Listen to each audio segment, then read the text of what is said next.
بسم اللہ الرحمن الرحیم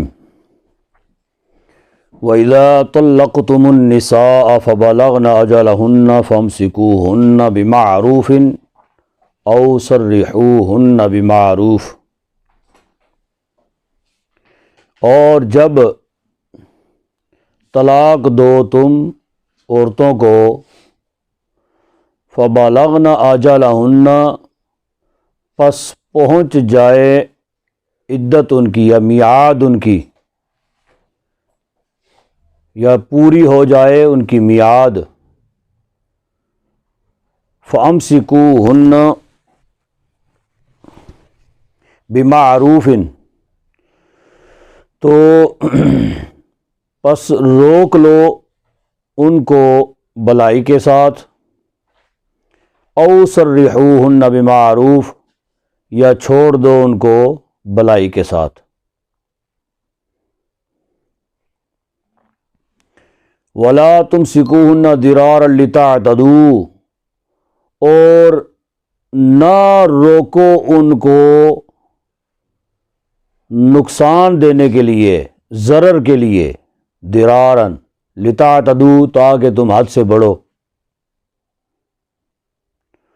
وَمَن يَفْعَلْ ذَلِكَ فَقَدْ ظَلَمَ نَفْسَهُ اور جو ایسا کرے پس بے شک ظلم کیا اس نے اپنے آپ پر یا اپنی جان پر۔ وَلَا تَتَّخِذُوا آیَاتِ اللَّهِ هُزُوًا اور نہ بناؤ اللہ کی آیتوں کو ٹھٹھا، یعنی مذاق نہ بناؤ۔ وَاذْكُرُوا نِعْمَتَ اللَّهِ عَلَيْكُمْ اور یاد کرو اللہ کا احسان جو تم پر ہے۔ وَمَا أَنزَلَ عَلَيْكُمُ الْكِتَابَ وَالْحِكْمَةَ يَعِظُكُم بِهِ اور جو نازل کیا تم پر کتاب اور حکمت سے، یعظکم بہ تمہاری نصیحت کے لیے، یا نصیحت کرتا ہے تم کو اس کے ساتھ، یعنی کس کے ساتھ؟ کتاب اور حکمت کے ساتھ۔ وَاتَّقُوا اللَّهَ وَاعْلَمُوا أَنَّ اللَّهَ بِكُلِّ شَيْءٍ عَلِيمٌ اور ڈرو اللہ سے اور جان لو بے شک اللہ ہر چیز کو جاننے والا ہے۔ یہ قرآن پاک کی آیات جو نازل ہوئی یہ وقتاً فوقتاً جیسے جیسے ضرورت پیش آتی گئی، اس سے پہلے چونکہ احکامات نازل نہیں ہوئے تھے تو بعض صحابہ جو ہیں وہ ان سے وہ کام سرزد ہوتے رہے، جب ہو جاتے رہے تو پھر ان کی اصلاح کے لیے یا بعد کے لوگوں تک یہ تعلیم پہنچانے کے لیے آیات کریمہ نازل ہوتی رہیں۔ تو جب حکم کو پھر نازل ہو جاتا تھا تو اس کے بعد پھر وہ صحابہ اس پر جان اپنی لگا کے جو ہے نا وہ اس پر عمل پیرا ہوا کرتے تھے۔ اس کے بعد احکامات کے نزول کے بعد تو سوال ہی نہیں پیدا ہوتا کہ صحابہ میں سے کوئی اس پر عمل پیرا نہ ہو، یہ تو ہو ہی نہیں سکتا۔ حضرت ثابت بن یسار رضی اللہ تعالی عنہ یہ بھی انصاری صحابی ہیں، انہوں نے کیا کیا کہ اپنی بیوی کو طلاق دی نا، 2 طلاقیں دیں۔ جب عدت پوری ہونے لگی، 2 ماہ ہونے لگے تو 1 دن 2 دن رہ گئے تو انہوں نے رجوع کر لیا۔ جب رجوع کر لیا تو پھر جو ہے نا انہوں نے پھر طلاق دے دی۔ پھر رجوع ہونے لگا تو نہ، پھر جب وقت قریب آنے لگا تو پھر طلاق دے دی۔ وقت قریب آنے لگا تو پھر رجوع کر لیا، ٹھیک ہے، رجوع کر گئے تو پھر طلاق دے دی۔ یعنی کیا کرتے تھے کہ وہ عورت اس طرح لٹکتی رہتی تھی، نہ اس خاوند کے قابل رہتی اور نہ کسی اور کے ساتھ نکاح کرنے کے قابل رہتی وہ، ٹھیک ہے۔ تو یہ حکم نامہ جو ہے یہ آیت کریمہ پھر نازل ہو گئی، جس میں بتایا گیا کہ اگر جب تم عورتوں کو طلاق دو اور ان کی میعاد آ لگے، اور اس طلاق سے مراد طلاق رجعی ہے، ٹھیک ہے، کون سی طلاق ہے؟ طلاق رجعی، یعنی جس طلاق سے دوبارہ رجوع ہو سکتا ہے، اور یہ اب ایسا ممکن نہیں ہے۔ جب طلاق کی مدت جو ہے نا وہ پوری ہونے لگے، آپ رجوع کر لیں، دو طلاق کا حق جو ہے نا وہ آپ نے کھو دیا۔ اب جب آپ طلاق دیں گے تو صرف ایک ہی طلاق دیں گے تو تینوں واقع ہو جائیں گی، سمجھ آئیے؟ اب ایسا تو ہو ہی نہیں سکتا نا کہ جی مطلب جب فَبَلَغْنَ أَجَلَهُنَّ، مدت میعاد جو ہے وہ عدت پوری ہونے لگے تو آپ رجوع کر لیں، پھر طلاق دے دیں، پھر جو ہے نا عدت پوری ہونے لگے تو پھر رجوع کر لیں، یہ سلسلہ اب ممکن نہیں ہے۔ اس لیے کہ جتنی طلاق دیں گے اتنی طلاق کا حق جو ہے نا وہ آپ سے نکل گیا، ختم ہو گیا۔ ایک طلاق دیں گے تو ایک طلاق، 3 طلاقوں کا حق مرد کے پاس ہوتا ہے، ٹھیک ہے۔ ایک طلاق دیں گے تو 2 کا حق رہ گیا، 2 طلاق دیں گے تو 1 کا حق رہ گیا۔ اب اگر رجوع بھی کر لیں گے، بعد میں اگر جھگڑا ہوتا ہے، کچھ وجوہات بنتی ہیں، تو صرف 1 طلاق دینے سے عورت جو ہے وہ اس پر تینوں کی تینوں واقع ہو جائیں گی، اور وہ آپ کے عقد سے نکل جائے گی، ٹھیک ہے۔ تو یہ فرمایا کہ جب ان کی مدت پوری ہونے لگے تو پھر کیا ہے؟ فَامْسِكُوهُنَّ بِمَعْرُوفٍ، یا تو تم روک لو ان کو بھلائی کے ساتھ۔ روکنے سے مراد کیا ہے کہ تم رجوع کر لو اور اپنے گھر میں واپس اس کو روک لو، یا اگر وہ میکے چلی گئی ہے تو واپس لے آؤ، اس کو رجوع کر لو۔ تو یا کیا ہے؟ چھوڑ دو اس کو بھلائی کے ساتھ۔ اب دونوں کام جو ہے نا یہ بھلائی کے ساتھ کرنے ہیں۔ یہ جہاں پہ بھی آتا ہے نا بِمَعْرُوفٍ، بھلائی کے ساتھ، نیکوکاری کے ساتھ، احسان کرتے ہوئے، بھلائی کرتے ہوئے یہ کام کرو۔ اس کی وجہ کیا ہے؟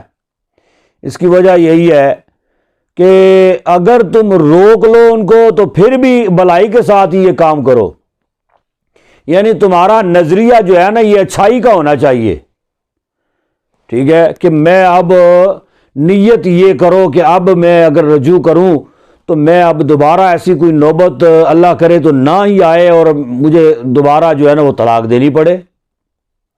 اور اس نظریے سے نہ لے کے آؤ کہ اب میں اس کو لے کے آؤں گا تو جو ہے نا اس کے ساتھ ظلم اور جبر کروں گا، جی کسی حوالے سے اس کے ساتھ مطلب زیادتی کا مرتکب ہوں گا، جی تو اس نیت سے اس کو نہ لے کے آؤ، بلکہ بھلائی کے ساتھ اس کو واپس لے کے آؤ، ٹھیک ہے۔ یعنی اچھا ارادہ ہونا چاہیے کہ میں نیک مقصد کے لیے دوبارہ میں اس کو لے کے آتا ہوں، اس کے ساتھ رجوع کرتا ہوں۔ بعض اوقات ایسے ہوتا ہے اپنی خاندان کی لڑائیاں ہوتی ہیں، ٹھیک ہے، یہ خاندان میں جو شادیاں ہوتی ہیں نا تو وہ پھر یعنی اگر خاوند نے بیوی کو طلاق دے دی ہے، 1 طلاق دے دی ہے یا 2 طلاقیں دے دی ہیں، اب جو ہے اس کی میعاد جو ہے نا وہ پوری ہونے لگی، تو اب اس کو اختیار تھا، یا تو وہ رجوع کر سکتا تھا تو یا پھر وہ اس کو طلاق دے کے تو بالکل ہی فارغ کر سکتا تھا۔ لیکن وہ خاندانی لڑائیوں کی وجہ سے بعض اوقات ایسے ہوتا ہے، وہ جس کو کہتے ہیں کہ وٹے سٹے کی شادی، آپ کی بہن کے ساتھ انہوں نے زیادتی کی ہے، انہوں نے نکال دیا ہے، آپ نے ان کی بہن کو نکال دیا ہے۔ اب آپ یہ چاہتے ہیں کہ جی مطلب یہ خاندانی لڑائی جو ہے نا اس کا بدلہ میں اس سے لیتا ہوں جو میرے کنٹرول میں ہے۔ آپ اس کو اس وجہ سے بدلہ لینے، انتقام لینے کے لیے آپ جو ہے وہ اس کو واپس لے آتے ہیں. فَأَمْسِكُوهُنَّ بِمَعْرُوف تو نہ ہوا نا, فَأَمْسِكُوهُنَّ بس روک لیتے ہیں اس کو. یہ روکے ذرا اس کو. تو وہ کیا کرتے ہیں کہ وہ بدلہ لینے کے لیے, اپنی بہن کا بدلہ لینے کے لیے, یا وہ جو خاندانی لڑائیاں ہیں اس کا بدلہ لینے کے لیے, ساس نے سسر نے بےزتی کر دی جی, اب جو ہے وہ اس کا بدلہ لینے کے لیے وہ چاہتا ہے کہ جناب علی میں اب اس کو واپس لے آتا ہوں نا, تو پھر میں اس کو مزہ چکھاتا ہوں. تو وہ یہ اس طرح کی زیادتی کرنا جو ہے, اس وجہ سے اللہ تبارک و تعالیٰ نے بمعروف ساتھ فرما دیا کہ اگر تم روکنا چاہتے ہو تو بلائی کا ارادہ کر کے, اچھائی کا ارادہ کر کے تم روکو, وگرنہ تم اگر بدلہ لینے کے لیے, انتقام لینے کے لیے اگر تم کرو گے تو پھر گناہ گار ہوگے. او سرحوہن بمعروف, اور چھوڑنا بھی بلائی کے ساتھ ہی ہے. اب جو طلاق کسی کو دے رہا ہے, اپنی بیوی کو طلاق دے رہا ہے, تو یقینی بات ہے کہ وہ کچھ جھگڑا وغیرہ کس طرح کی پوزیشن بنی ہے تو پھر وہ اس کو فارغ کر رہا ہے نا, طلاق دے رہا ہے. تو طلاق بھی بلائی کے ساتھ دینی ہے. اس کا مطلب کیا ہے؟ اس کا مطلب یہی ہے کہ اس عورت کے, ظاہر سی بات ہے کہ اس نے تمہارے ساتھ وقت گزارا ہے, کوئی ایسے عیوب ہیں اس کے اندر جس کی بنا پہ تم ان کو طلاق دے رہے ہو, ٹھیک ہے. اب وہ اس کے عیب جو ہے نا وہ لوگوں کو نہ بتاتے رہو کہ تم تو طلاق دے رہے ہو, اپنے جو ہے اپنی طرف سے اس کو فارغ کر رہے ہو.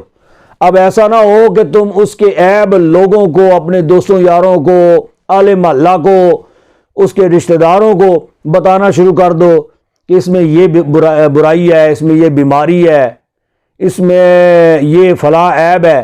اس کے عیب تم لوگوں کو بتانا شروع کر دو تاکہ وہ کسی اور کے بھی قابل نہ رہے. تو یہ بھی طریقہ کار درست نہیں ہے, ٹھیک ہے. مطلب تم اگر طلاق دے رہے ہو, تمہاری اس کے ساتھ نہیں اگر بن سکی ہے, تو اس کا یہ مطلب نہیں ہے کہ کسی اور کے قابل بھی وہ نہ رہے. تم طلاق اگر دینا چاہتے ہو تو یہ بھی بمعروف ہی نہیں ہونا چاہیے, بلائی کے ساتھ ہی, اچھائی کے ساتھ, نیکوکاری کے ساتھ اس کو فارغ کر دو تاکہ وہ اپنی زندگی کسی اور کے ساتھ گزار سکے. وَلَا تُمْسِكُوهُنَّ ضِرَارًا لِتَعْتَدُوا, اور یہی وہ بات جو پیچھے والی ہے, یعنی نہ روکو ان کو تکلیف کے لیے, نقصان دینے کے لیے, ضِرَارًا, تاکہ تم جو ہے ظلم کرو. اور جو ایسا کرے تو اس نے بس بے شک اپنے آپ پر, اپنی جان پر اس نے ظلم کیا. اور فرمایا یہ اللہ کی آیتیں ہیں. تو وہ بندہ کہتا ہے نا, مطلب کسی کے بارے میں جو ہے نا اس کی بات اچھی نہ لگے یا وہ نہ ماننی ہو نا, تو پھر بندہ کہتا ہے یار ہمیں مذاق ہی کردا ہے یار, جی ایویں ماردا رہندا ہے جی. تو یہ اللہ کے احکامات جو ہیں وہ اللہ کے احکامات کو بھی ایسے آپس کی باتوں کے ساتھ کی طرح جو ہے نا وہ اس کو نہ لو. اللہ کے احکامات کو فرمایا کہ اللہ کی وَلَا تَتَّخِذُوا آیَاتِ اللَّهِ ہُزُوًا, اللہ کی آیتوں کا مذاق نہ اڑاؤ. جو احکامات اللہ نے جاری فرمائے ہیں یہ شریعت کی پابندی ہے تم پر, تم ان پر جو ہے نا وہ پابندی کے ساتھ عمل کرو. جی وَإِذَا طَلَّقْتُمُ النِّسَاءَ فَبَلَغْنَ أَجَلَهُنَّ فَلَا تَعْضُلُوهُنَّ أَن يَنكِحْنَ أَزْوَاجَهُنَّ إِذَا تَرَاضَوْا بَيْنَهُم بِالْمَعْرُوفِ, اور جب تم عورتوں کو طلاق دو, وَإِذَا طَلَّقْتُمُ النِّسَاءَ, جب طلاق دو تم عورتوں کو, فَبَلَغْنَ أَجَلَهُنَّ, پس پہنچ جائیں وہ اپنی عدت کو, میعاد کو پہنچ جائیں. فَلَا تَعْضُلُوهُنَّ أَن يَنكِحْنَ أَزْوَاجَهُنَّ, پس نہ روکو ان کو کہ نکاح کریں دوسرے خاوند کے ساتھ. ازواجہن, شوہروں کے ساتھ نکاح کریں. جب وہ اپنی مدت میعاد کو پہنچ جائیں تو پھر تم ان کو جو ہے نا وہ پابندی نہیں لگا سکتے کہ اب تم گھر میں ہی بیٹھی رہو، اب تم دوسری جگہ پہ نکاح نہیں کر سکتی، ادھر سے تم طلاق لے کے آ گئی ہو، اس کو تانے دینا شروع کر دو، یہ کوئی طریقہ کار درست نہیں ہے، ٹھیک ہے۔ یعنی اس سے بھی یا تو طلاق رجی مراد ہے، تو طلاق رجی اگر مراد ہے تو پھر اس سے مراد یہ ہے کہ ان ينكحن زواجهن، یعنی وہ 2 حیض اس کے گزر گئے، عدت اس کی گزری نا، 2 طلاقوں کے بعد 2 حیض عدت گزری، اب یہ ہے کہ دوبارہ وہ اپنے خاوند کے ساتھ یعنی رجوع کر سکتی ہے۔ اگر اس سے مراد طلاق بائنہ ہے، طلاق بائنہ، تو اب اس صورت میں یا تو دوبارہ اپنے خاوند کے ساتھ وہ نکاح کر سکتی ہے، 2 طلاق بائنہ کے بعد اب دوبارہ اپنے خاوند کے ساتھ نکاح کر سکتی ہے۔ رجوع طلاق جو ہوتی ہے وہ صرف رجوع سے بندہ دوبارہ واپس لا سکتا ہے۔ طلاق بائنہ جو ہوتی ہے اس طلاق میں صرف رجوع کرنے سے وہ واپس نہیں آتی، نہ وہ حلال ہو سکتی ہے، ٹھیک ہے۔ طلاق بائنہ کے بعد دوبارہ نکاح ہوگا اسی خاوند کے ساتھ، پھر یعنی اگر وہ دوبارہ رکھنا چاہتا ہے اس کو تو وہ کیا کرے گا، دوبارہ نکاح کرے گا، ٹھیک ہے۔ تو ان ينكحن زواجهن سے مراد یہ ہے کہ دوبارہ وہ نکاح کرے اپنے شوہروں کے ساتھ، اپنے خاوند کے ساتھ۔ اذا تراضوا بینہم بالمعروف، جبکہ راضی ہوں دونوں بھلائی کے ساتھ، ٹھیک ہے، جب وہ راضی ہوں آپس میں بھلائی کے ساتھ۔ یہ آیت کریمہ جو ہے نا، یہ بھی اس سے مراد جو ہے نا وہ 3 طلاقیں بھی ہو سکتی ہیں، ٹھیک ہے۔ وَإِذَا طَلَّقْتُمُ النِّسَاءَ فَبَلَغْنَ أَجَلَهُنَّ، اس سے مراد 3 طلاقیں، یعنی 3 طلاقوں کے بعد وہ بالکل پہلے خاوند کے لیے حرام ہو گئی، ٹھیک ہے۔ اس کی جب مدت میعاد پوری ہو جائے تو پھر تم ان کو نہ روکو ان ينكحن زواجهن، کہ وہ کسی دوسرے خاوند کے ساتھ نکاح کرے، ٹھیک ہے۔ جب میعاد پوری ہو جائے، عدت کا گزرنا ضروری ہے، عدت کے اندر نکاح نہیں ہو سکتا۔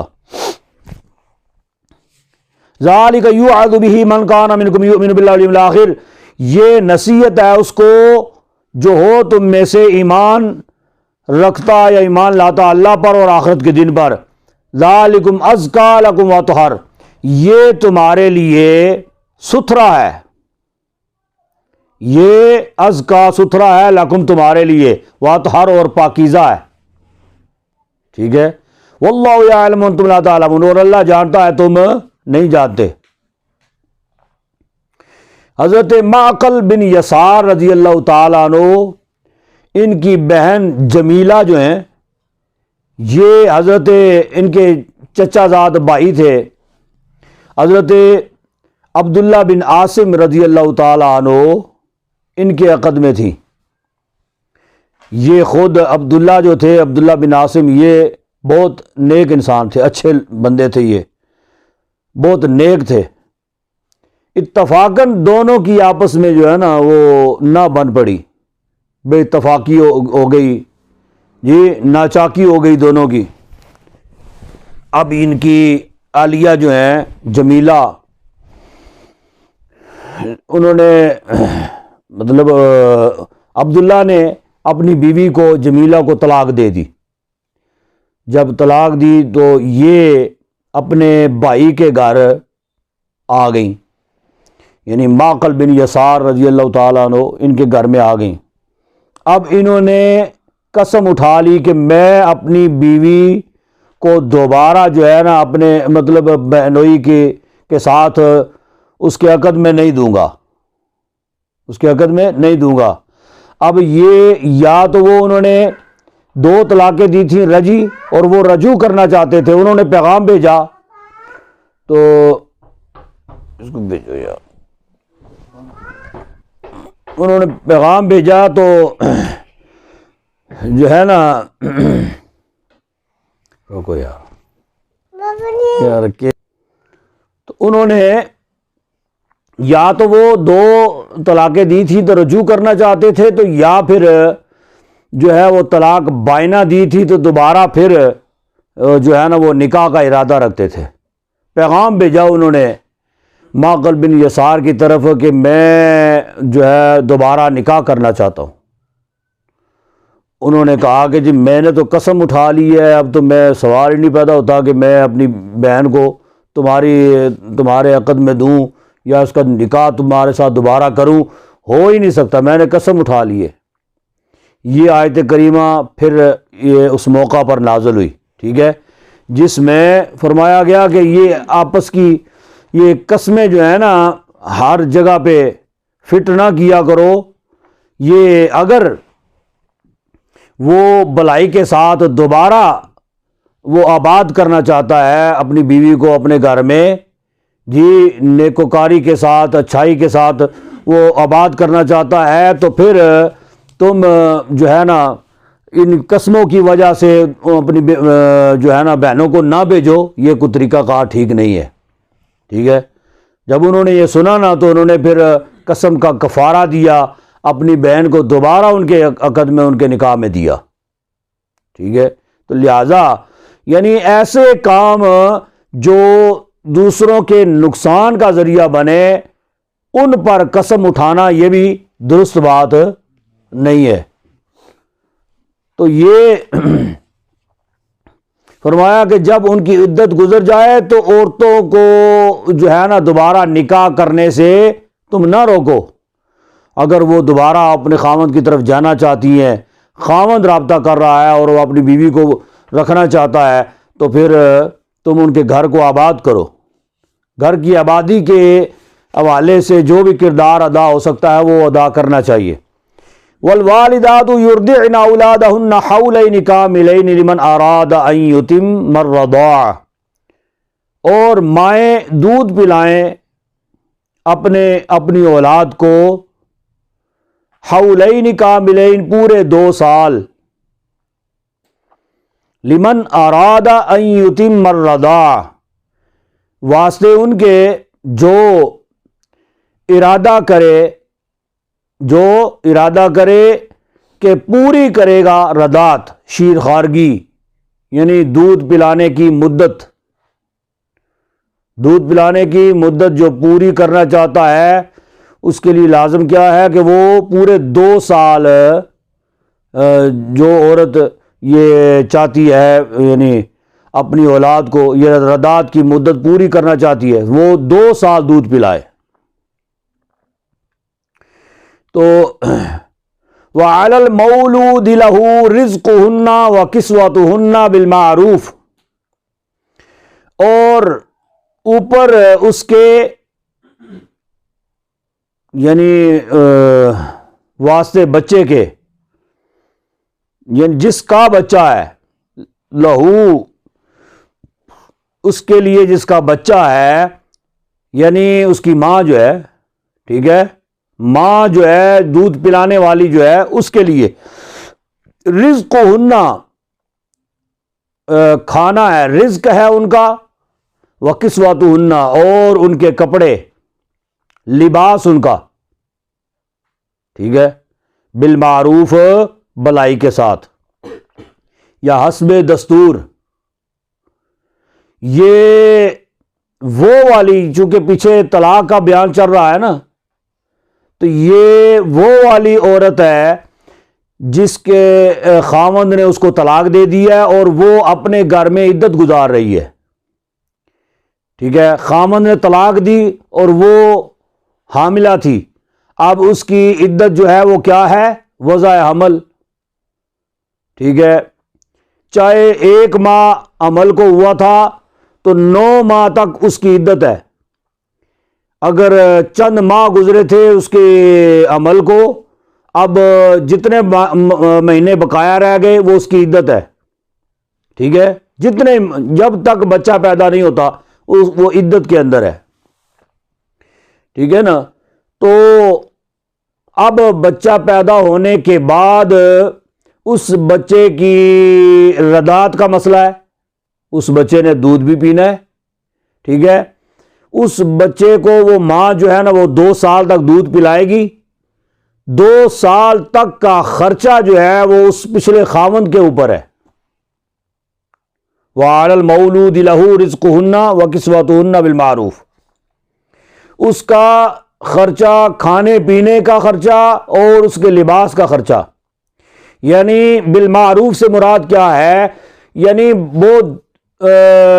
وہ عورت بھی زیادہ مطالبہ نہ کرے. اگر وہ اس کے خاوند کے گھر میں رہتی تو جتنا وہ جو ہے خاوند کے گھر میں رہ کے وہ کھا پی سکتی تھی نا یا پہن سکتی تھی، بس اتنا ہی وہ مطالبہ کرے. ٹھیک ہے. اور ایسے ہی خاوند اگر وہ اس کی بیوی اس کے گھر میں رہ رہی ہوتی اور اپنے بچے کو دودھ پلا رہی ہوتی تو اس کا خرچہ، کھانے پینے کا، لباس کا جتنا وہ کر سکتا ہوتا اتنا ہی وہ خرچہ کرے. اب بھی بالمعروف سے مراد یہ ہے. یعنی ایسا نہیں ہے کہ وہ گھر میں اب چلی گئی ہے اپنے میکے میں تو وہ ناجائز کرے یا یہ ناجائز کرے. ٹھیک ہے. یہ سمجھے کہ اب کون سا وہ میرے عقد میں ہے، میرے نکاح میں ہے، کون سا وہ میرے پاس ہے جی، تو لہذا اب وہ اس کے خرچے میں وہ کمی کر دے. مثال کے طور پہ اس کو کھانے پینے اور لباس کے لیے ضرورت 5,000 روپے کی ہے اور وہ 1,000-2,000 روپے میں ٹرکا دے. یہ بھی درست بات نہیں ہے. بالمعروف سے مراد یہ ہے حسب دستور جو عام روٹین میں جتنا خرچہ ہوتا ہے وہ اس پر لازم ہے. وہ اس کا پچھلا خاوند جو اس بچے کا باپ ہے، جس کا وہ خون ہے، تو وہ جو ہے وہ پورا کرے. لا تکلف نفس الا وسعها. نہیں تکلیف دیا جاتا کوئی نفس یا نہیں تکلیف دی جاتی کوئی جان الا وسعها مگر اس کی طاقت بھر یا اس کے حسب مقدور، اس کی وسعت کے برابر یا اس کی وسعت کے مطابق. لا تضار والدۃ بوالدها ولا مولود له بوالدہ. یعنی نہ نقصان دیا جائے ماں کو، والدہ اسی سے ہے نا والدہ، نہ نقصان دیا جائے ماں کو بوالدیہا اس کے بچے کے سبب، اور نہ بچہ اس کے باپ کے سبب. ٹھیک ہے نا. یعنی اس سے مراد کیا ہے؟ لا تضار والدۃ بوالدہا. یعنی وہ ماں جو ہے وہ چونکہ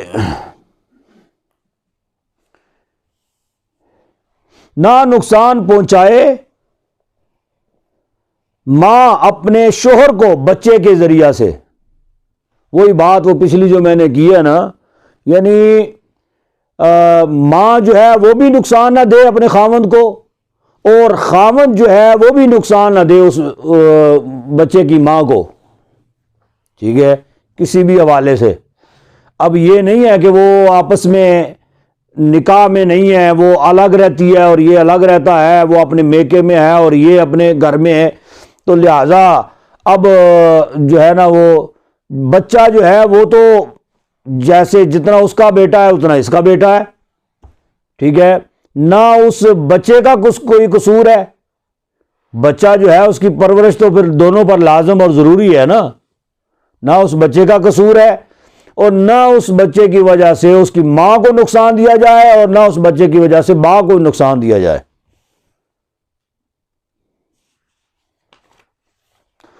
ہاں جی. وعلی الوارث مثل ذلک. اور جو وارث ہیں وارثوں پر بھی اس کی مثل ہے. مثال کے طور پہ باپ فوت ہو گیا ہے تو لہذا اب اس کے وارث جو ہیں یعنی اس کے بھائی ہیں یا اس کے والدین ہیں اس پر لازم آتا ہے ان کے اخراجات، کھانے پینے اور لباس کے اخراجات، ٹھیک ہے نا۔ اور اگر مثال کے طور پہ بچے کی پیدائش میں ماں فوت ہو گئی ہے اور اب اس بچے کی پرورش کے لیے کوئی دایا رکھی گئی ہے، تو اس کے معاملات جو ہیں وہ بھی اس پر لازم ہے، ٹھیک ہے نا، یعنی اس کے کھانے پینے اور لباس کے اخراجات وہ بھی اس پر لازم ہے۔ تو وارث جو ہیں اب اس کے پر وفات کے بعد وہ ذمہ دار ہوں گے۔ وعلی الوارث مثل ذلک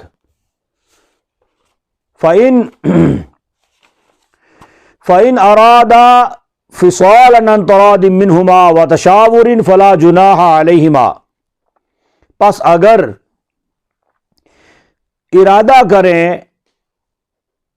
دودھ چھڑانے کا، فصالاً دونوں ارادہ کریں کیا، فصالاً دودھ چھڑانا، عن تراضٍ منہما رضامندی سے، منہما دونوں کی آپس کی رضامندی سے، یعنی اگر مثال کے طور پہ وہ کسی وجہ سے دودھ پہلے چھڑانا چاہتے ہیں، ٹھیک ہے، وہ خاوند جو ہے وہ اس کی وائف وہ کہیں اور شادی کرنا چاہتی ہے، اب وہ مزید دودھ نہیں پلا سکتی، سال کے بعد 1.5 سال کے بعد اس کا ارادہ ہے کہ میں کہیں اور شادی کر لوں، ٹھیک ہے، تو وہ اگر وہ جو ہے نا وہ دودھ چھڑانا چاہیں، فلا جناح علیہما، ان پر کچھ گناہ نہیں ہے، کسی وجہ سے اگر وہ دودھ چھڑانا چاہیں تو ان پر کچھ گناہ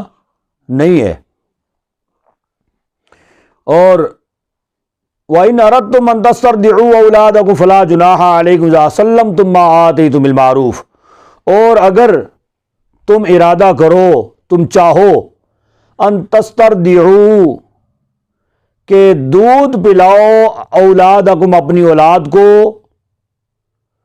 دودھ پلواؤ، اس پلواؤ سے مراد کسی اور سے دودھ پلواؤ، یعنی دائیا سے، ٹھیک ہے، کسی اور عورت سے دودھ پلواؤ، ماں فوت ہو گئی ہے تو بچہ جو ہے وہ کسی اور کی پرورش میں دے دیا، کسی اور کی گود میں دے دیا، ٹھیک ہے، اس کی بہن جو شادی شدہ ہے وہ اس بچے کی پرورش کرنا چاہتی ہے، یا کوئی دائیا جو ہے وہ مقرر کر دیں، کوئی ملازمہ جو ہے نا وہ اس کے سپرد کر دیں اس بچے کو، ٹھیک ہے، البتہ تم اگر ارادہ کرو دودھ پلانے کا دائیا سے اپنی اولاد کو، فلا جناح علیکم، تو تم پر کوئی گناہ نہیں ہے، اذا سلمتم ما آتیتم بالمعروف، جب سونپ دو تم ان کو جو تم دینا چاہتے ہو بھلائی کے ساتھ، ٹھیک ہے، یعنی تم جو اس کو دینا چاہتے ہو نا، جو طے کر لیا ہے اس کے ساتھ دودھ پلاؤ گے تو میں اتنا جو ہے نا وہ ہم اتنا دیں گے، تو جو بھی طے کیا ہے یا نہیں طے کیا پھر بھی بھلائی کے ساتھ جو اس کا حق حقوق بنتا ہے نا وہ اس کو ادا کرو۔ واتقوا اللہ واعلموا ان اللہ بما تعملون بصیر، ڈرو اللہ سے اور جان لو بے شک اللہ تمہارے کاموں کو دیکھ رہا ہے۔ بات سمجھ آ گئی ہے نا؟ ہاں جی، آگے والذین یتوفون منکم ویذرون ازواجا یتربصن بانفسہن اربعۃ اشہر وعشرا، اور وہ جو فوت ہو جائیں، وفات پا جائیں، منکم تم میں سے، ویذرون ازواجا اور چھوڑ جائیں بیویاں، یتربصن بانفسہن، تو وہ بیویاں جو ہیں وہ اپنی جانوں کو روکے رکھیں، یتربصن روکے رکھیں، بانفسہن اپنی جانوں کو، اربعۃ اشہر وعشرا 4 مہینے 10 دن، سمجھ آئیے؟ اب عدت گزر گئی، کیا طلاق کی عدت کتنی ہے؟ 3 حیض، ٹھیک ہے نا، وہ پیچھے آپ نے پڑھا نا، طلاق کی عدت 3 حیض، یعنی 3 حیض سے مراد تقریباً 3 مہینے، ٹھیک ہے۔ اور اگر یہ اس صورت میں ہے کہ عورت حاملہ نہ ہو، ٹھیک ہے، عورت حاملہ نہ ہو، اگر عورت حاملہ ہے، اس کے پیٹ میں بچہ یا بچی ہے، ایک تو یہ بات ہے کہ وہ اس حمل کو چھپائے نہ، اس وجہ سے کہ اگر وہ مطلب حمل کو جو ہے نا وہ کیا نام ہے چھپائے گی تو پھر یقینی بات ہے کہ وہ اس کی عدت جو ہے نا وہ حمل کی جو ہے نا وہ تو وضع حمل ہے، جی کیا ہے؟ وضع حمل ہے۔ اس لیے عورت کے لیے لازم ہے کہ اس کو چھپائے نہ، وہ اس وجہ سے کہ مطلب کہیں ایسا نہ ہو کہ وہ اب لوگوں سے چھپائے اس عمل کو، تاکہ وہ لوگ جو ہے نا وہ یہی سمجھیں کہ اس کو تو عمل کوئی نہیں ہے، لہٰذا اس کی عدت جو ہے نا وہ تو 3 حیض ہے، 3 مہینے کے بعد وہ کہیں کہ جی اب اس کی شادی کہیں اور کر دیں۔ کہیں اور شادی اگر ہوگی مثال کے طور پہ تو 2-4 مہینے کے بعد، 6 مہینے کے بعد، 5 مہینے کے بعد کوئی بچہ ہو جائے گا، تو وہ تو ناقابل برداشت۔ نکاح اس کے ساتھ ہوا ہے، وہ بچہ جو ہے وہ کسی اور کا ہے، وہ پچھلے کا ہے۔ اس وجہ سے جو حاملہ ہے اس کی عدت کتنی ہے؟ وضع حمل، جب تک بچہ پیدا نہ ہو، اور حاملہ اگر نہیں ہے تو پھر 3 حیض۔ سمجھ آ گئی ہے؟ بچہ پلانے کی عدت کتنی ہے؟ 2 سال۔ فوت ہونے والے مرد کی بیوی جو ہے اس کی عدت کتنی ہے؟ 4 ماہ 10 دن، ٹھیک ہو گیا؟ اچھا، فَإِذَا بَلَغْنَ أَجَلَهُنَّ فَلَا جُنَاحَ عَلَيْكُمْ فِي مَا فَعَلْنَ فِي أَنفُسِهِنَّ بِالْمَعْرُوفِ، اور جب وہ پہنچ جائیں اپنی میعاد کو، یعنی عدت ان کی گزر جائے، ٹھیک ہے نا، 4 ماہ 10 دن گزر جائے، تو فَلَا جُنَاحَ عَلَيْكُمْ فِي مَا فَعَلْنَ فِي أَنفُسِهِنَّ بِالْمَعْرُوفِ، یہ بھی 4 ماہ 10 دن اس کے لیے ہے جو حاملہ نہیں ہے۔ بیوی اگر حاملہ ہے، مثال کے طور پہ خاوند فوت ہو گیا، اس کی بھی عدت کتنی ہے؟ وضع حمل، ٹھیک ہے نا۔ تو یہ فرمایا کہ جب ان کی عدت پوری ہو جائے، یا عدت ان کی جو ہے نا وہ آ لگے، میعاد ان کی پوری ہو جائے، فلا جناح علیکم، نہیں ہے گناہ تم پر، فی ما فعلنا فی انفسنا بالمعروف، کہ اس میں نہیں ہے گناہ تم پر، اس میں فعلنا فی انفسہن بالمعروف، کہ کیا ہے؟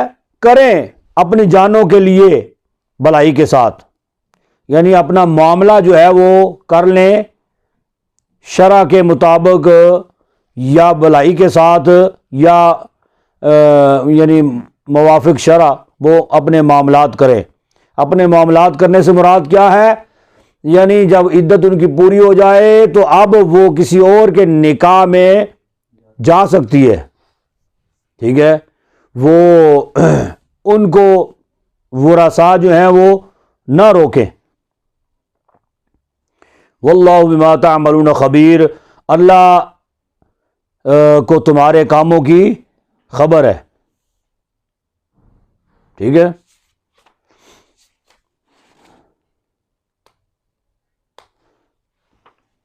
آگے جی، ولا جناح علیکم فیما عرضتم به من خطبۃ النساء او اکننتم فی انفسکم،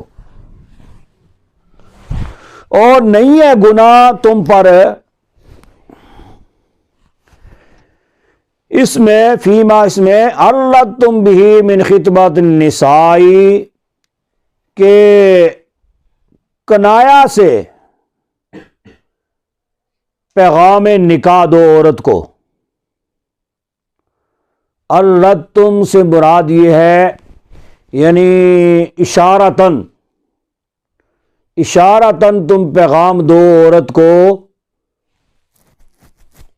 یہ من خطبۃ النسائی، خطبہ کہتے ہیں پیغام کو، اشارتن یا کنایتن تم پیغام دو عورت کو، او اکننتم فی انفسکم یا چھپاؤ تم اپنے دل میں، اپنے دلوں میں چھپاؤ، عالم اللہ، اللہ اس کو جانتا ہے۔ تم اشارتن کنایتن اگر پیغام نکاح عورت کو دو، یعنی وہ عورت جو عدت گزار رہی ہے، وفات کی عدت گزار رہی ہے یا طلاق کی عدت گزار رہی ہے، تو اب اس عدت کے دوران جو ہے وہ اس کو صراحتاً پیغام نکاح نہیں دیا جا سکتا، صراحتاً کہ جی میں تم سے شادی کروں گا، تمہاری عدت پوری ہو جائے گی تو پھر میں حاضر ہوں جی، تو کسی اور کے ساتھ نکاح نہ کرنا، یہ وہ اس طرح صراحتاً اس کے ساتھ عدت کے دنوں میں کلام نہیں کر سکتے، بات نہیں کر سکتے، اس کو اس طرح کا پیغام نہیں دے سکتے۔ لیکن فرمایا کہ اشارتاً کنایتاً ایک ہی بات ہے، یعنی اشارے میں آپ اس کو پیغام نکاح دے سکتے ہو۔ وہ اشارے سے مراد کیا ہے؟ یعنی مثال کے طور پہ وہ بیوہ ہے، اب اس کے ساتھ تم اپنی طرف سے بھلائی کرنا شروع کر دو، اس کے اخراجات تم اٹھانا شروع کر دو، اس کے پاس راشن کھانے پینے کا سامان وہ تم بھیجنا شروع کر دو جی، تو وہ اب گویا کہ وہ سمجھ جائے گی کہ یہ جو میرے ساتھ ہمدردی کر رہا ہے اس میں کوئی راز ہے، ٹھیک ہے۔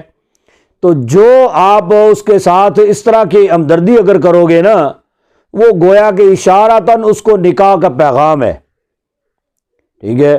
تو وہ سمجھ جائے گی کہ میں یہ جو ہے نا عدت کے بعد میرے ساتھ نکاح کرنے کا خواہش مند ہے، اس وجہ سے یہ میرے ساتھ بھلائی کر رہا ہے، حالانکہ نہ یہ میرا کچھ لگتا ہے، نہ اس کے ساتھ پہلے اس طرح کا کوئی معاملہ تھا، ٹھیک ہے۔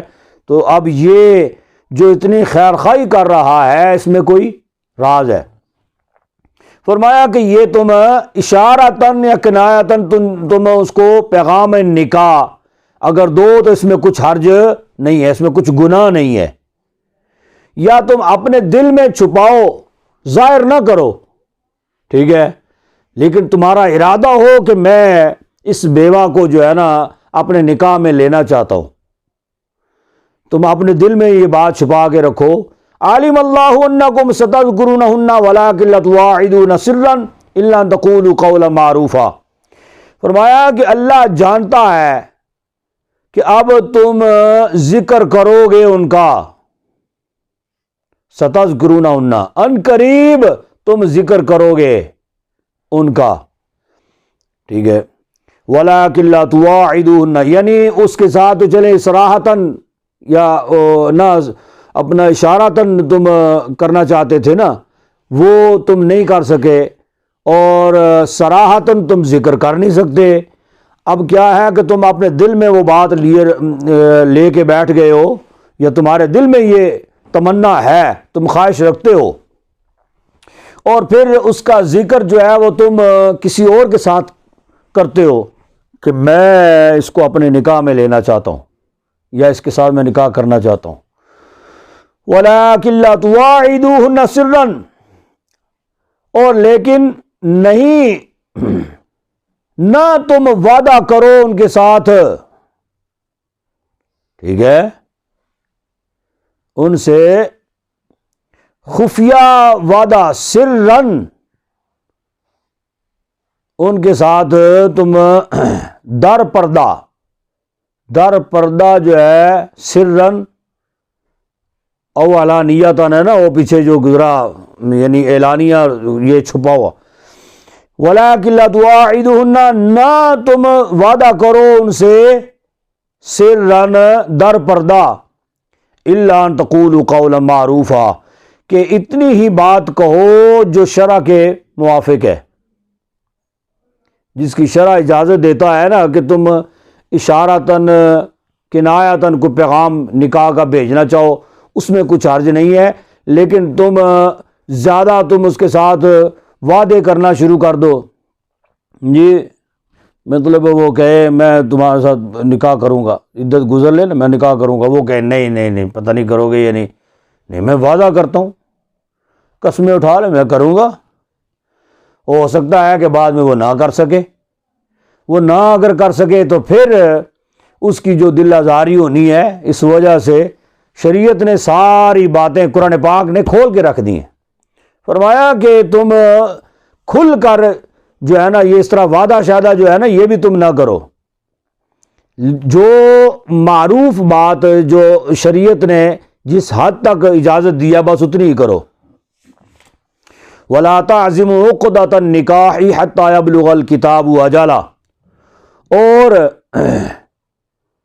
نہ ارادہ کرو، تعظیموں سے مراد عزم کر لینا نا، ارادہ کرنا، ٹھیک ہے، نہ تم عزم کرو یا نہ تم ارادہ کرو عقدۃ النکاح، عقد نکاح کا، یعنی نکاح کی گرہ پکی کرنے کا تم ارادہ نہ کرو، حتی یبلغ الکتاب اجلہ، جب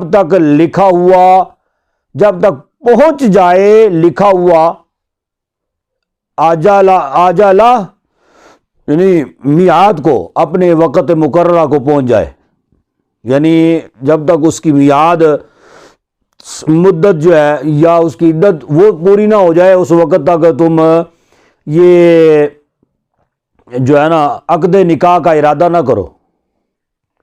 وَاعْلَمُوا أَنَّ اللَّهَ يَعْلَمُ مَا فِي أَنفُسِكُمْ فَاحْذَرُوا، اور جان لو بے شک اللہ جانتا ہے جو تمہارے دلوں میں ہے، فَاحْذَرُوا، پس اس سے ڈرو. وَاعْلَمُوا أَنَّ اللَّهَ غَفُورٌ حَلِيمٌ، اور جان لو بے شک اللہ بخشنے والا حلم والا ہے. وَمَا عَلَيْنَا إِلَّا الْبَلَاغُ.